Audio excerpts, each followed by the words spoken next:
The heat was terrible while we were up on top of the boat and Richard was making the beams. I asked him to give me a history of Kiwi to try and take his mind off it. I think it worked. She was built in 1986, launched later 1986. It was built by Craig Looms, who did an exceptional job on the build. They produced moulds off it. They were going to build a fleet of these to race through the squadron. At the time there was a fleet of Stuart 34s which used to race match racing.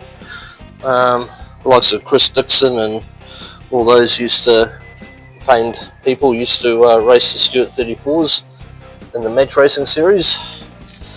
This hull was supposed to be a replacement for those Stuart 34s, which were quite dated at the time.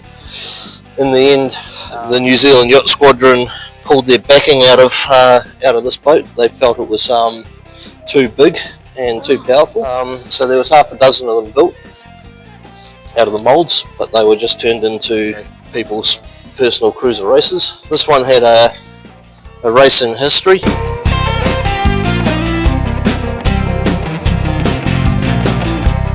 1996, it was refitted, and there was a new sailing rule at that time had come out called IMS, International Measurement System. It was then owned by second or third owner. He had quite a few dollars behind him, and he did a full refit, put a new keel, new mast on it, and changed the way the boat performed under the new rule. It's done many offshore miles, Auckland, Suvas, up to Osaka in Japan. And as all things happen, they get superseded by newer design philosophy, newer materials. She became someone's cruiser. I found her sitting up at Whangarei, pretty run down, been on the market for a couple of years. Made the owner an offer, purchased it, and really the rest is history from there. The Yacht Squadron did actually go ahead with a replacement for the Stuart 34s, and they were modified FAR 1020 hull and rebranded an MRX, put a new deck on them. And those boats are still running today, 35 years down the track. Jim Young has since passed on.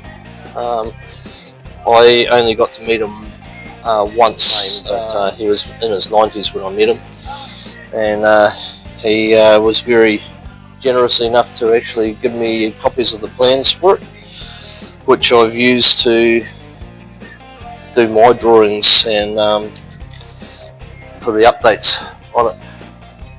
Yeah, I'm not too sure what he would think, but hopefully he won't be disappointed that I'm changing his design exponentially.